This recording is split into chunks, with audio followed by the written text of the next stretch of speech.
정치톡 시작합니다. 어서 오십시오. 예.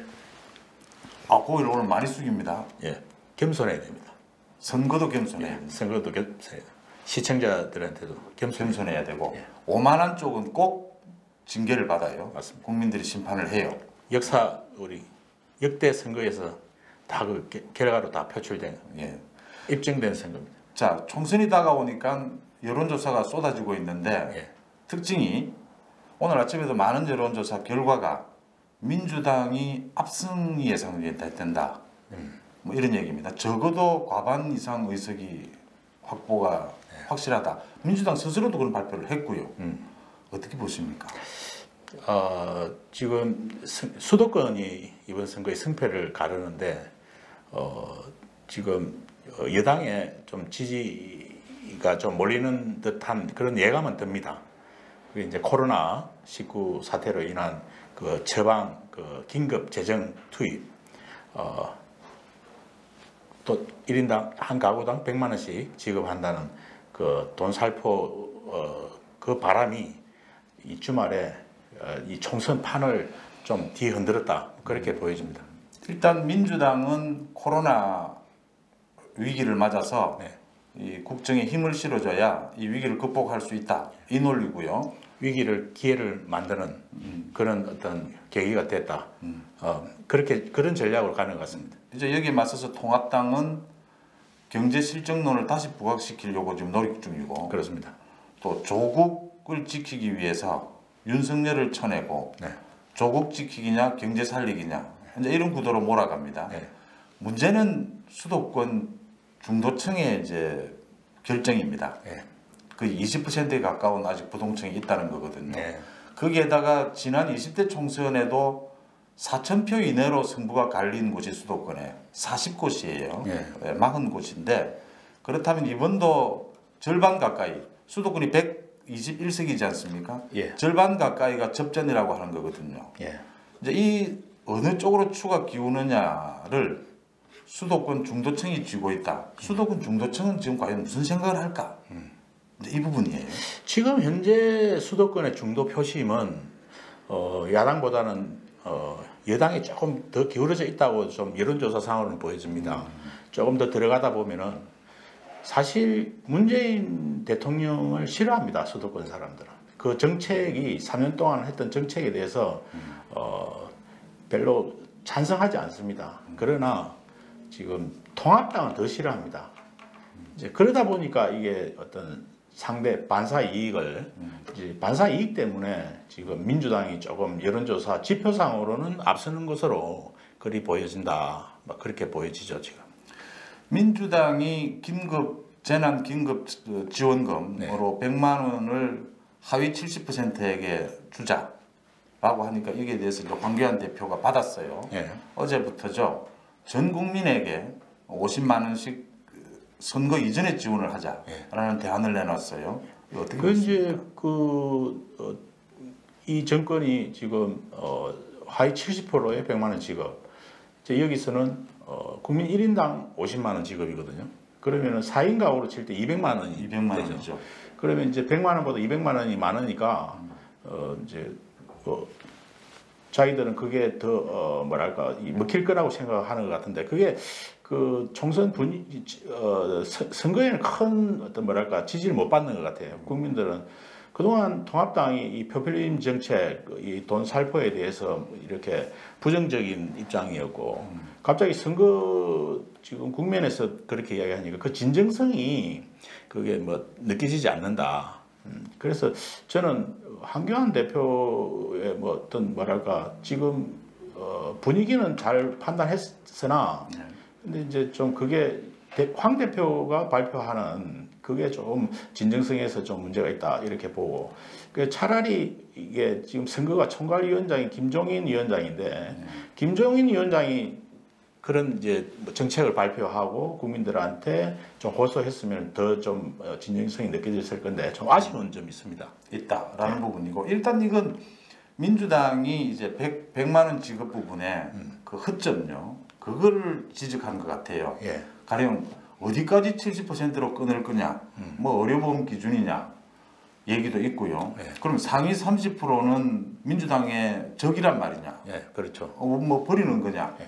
뭐 어려운 복잡한 부분들이 있어요. 예. 또 뭐 공무원이나 그 공직 계통에 있는 사람들은 코로나에 사실 좀 덜 피해를 받았는데도 뭐 거의 다 대부분 지원을 받는다. 이런 부분에 허점을 지적을 하는 또 물타기를 하는 이런 대응이었다. 이렇게 보여요. 근데 그게 많은 함의가 있을 것 같아요. 하위 70%와 상위 30%를 이 딱 선을 그었지 않습니까? 그러면은 이제 아까 조금 전에 말씀하셨다시피 공무원들 이게는 신청에 의해서 받는 거지 않습니까? 지원을. 그러면은 그걸 또 눈치를 또 볼 수밖에 없고 뭐 하위 70%라도 또 스스로 또 그걸 또 반납하는 또 사람도 있을 거고 또 거기서 또 편가르기가 또 들어가고 그 나중에는 또 이게 이념의 전쟁까지 또 갈 수 있는 아주 그 복잡한 거예요. 그래서 국민들은 이 자체가 혼란스러운 겁니다. 그러니까 이제 통합당에서는 아예 전 국민을 상대로 그냥 지급하는 걸로 하자. 그렇게 지금 그 부분을 지적한 거죠. 예, 맞습니다. 지난 20대에 보면요, 민주당이 수도권에서 82석, 그때 새누리당이었죠, 35석. 이 뭐 2배 이상의 차이입니다 지금. 그 지난 20대 선거와 비교해서 21대 우리가 지금 주목해야 될 게 20대에는 국민의당이 있었어요. 그렇습니다. 국민의당이 당선자는 수도권에서 2석밖에 안 되지만 상당히 중간에서 변수로 작용을 했거든요. 이번에는 그렇습니다. 국민의당이 없어졌단 말이죠. 자, 이게 어떻게 이제 움직일 거냐? 이 부분도 이제 지켜봐야 됩니다. 근데 이번에 좀 지난 4년 전과 다른 점이 국민의당이 지금 지역구 의석이 없지 않습니까? 비례대표만 지금 출마한 상태고, 그 이제 그때 국민의당이 호남을 석권했지 않습니까? 수도권은 이제 민주당이 많이 가져가고, 그래서 결국은 그게 어떤 전략적 후보 연대다, 막 그런 이제 평가가 나오고 뭐 그랬습니다만, 그 이번에는 좀 다른 게. 국민의당이 이제 지역구 의석이 없으니까 그 이제 호남 의석이 전부 민주당으로 다 가는 겁니다. 그러니까 수도권에서 압승 분위기에 호남 표까지 몰표를 그냥 다 가지고 가니까 지금 뭐 민주당 내부에서는 지금 뭐 그냥 뭐 행복한 고민을 하고 있는 거죠. 지금 민주당 내부에서는 여론조사 결과대로 발표하지 않고 줄인다고 그래요. 지금 또 오만하게 비칠 수 있으니까. 줄였는데도 지금 뭐 170석 이야기가 나오는 겁니다 지금.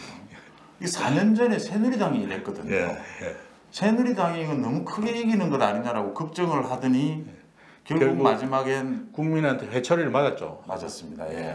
결국 오만해서 그런 거죠. 오만하니까 국민들이 견제를 해준 거죠. 맞습니다. 이 중간 평가라고 하는데 총선은 사실은 집권 여당에 대한 평가가 우선이죠. 그럼요. 우리가 보수다 진보다를 떠나서요. 집권 여당에 대한 견제는 언제나 필요한 겁니다. 그건 뭐 지지를 하든 지지를 하지 않든요. 그렇습니다. 저는 그런 의미에서 집권 여당이 이번에 국난 극복을 위해서 힘을 실어달라. 이것보다는 통합당이 정권 견제를 위해서 필요한 조치들을 내놓는 게 우선이다. 그런 의미에서 지금이라도 황교안 대표가 사실 걸림돌이었다면요. 김종인 위원장을 중심으로 해서 그 중도 보수 유승민이나 안철수 대표들이 한번 힘을 합하는 모습을 국민들 앞에 보여주는 게 마지막 시점에서 중요하다. 아주 중요한 말씀이고 그게 이번 선거의 어떤 승패를 가르는 분수령이 될 수 있는 카드라고 저를 보이시네요.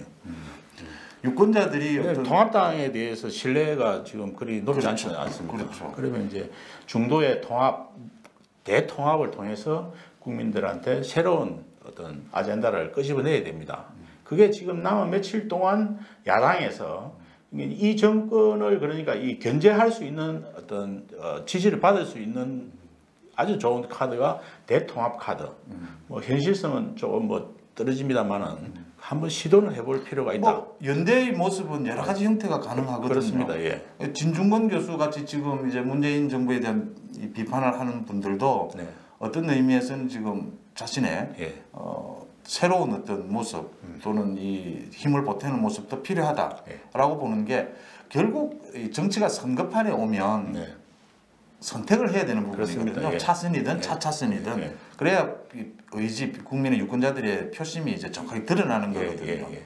그래서 저는 이 총선이라는 것은 집권 여당에 대한 중간 평가거든요. 평가가 돼야 됩니다. 그런데 지금 이 우리 예상치 못한 코로나19 사태를 맞으면서 국가적인 위기에 빠졌습니다. 그걸 이제 위기를 기회를 만들려고 하면서 국민들한테 지금 국민들 상당히 혼란을 겪고 있습니다만은 그 긴급 재난 기금을 지금 이제 돈 살포를 지금 하는 거거든요. 국민들이 지금 당장 어렵다 보니까 이 판단을 또 잘 못할 수도 있어요. 그런 의미에서 국민들이 판단을 잘 할 수 있도록 야당이 좀 전에 우리 송 기자께서 말씀하셨다시피 통합의 어떤 구도를 만들고 그리고 거기에 어떤 좋은 정책을 보여줌으로써 국민들이 비전을 갖게 하고 그래서 이게 이제 견제하고 균형이 되는 거거든요. 그게 야당의 책임이에요. 야당의 책임입니다. 그거 못하면 야당은 이번에 뭐 필패죠, 필패. 맞습니다. 예. 수도권 중도층의 표심이 어디로 향할 건가 예. 하는 점입니다. 오늘 여기까지 하죠. 예. 정치톡 여기서 접겠습니다. 고맙습니다.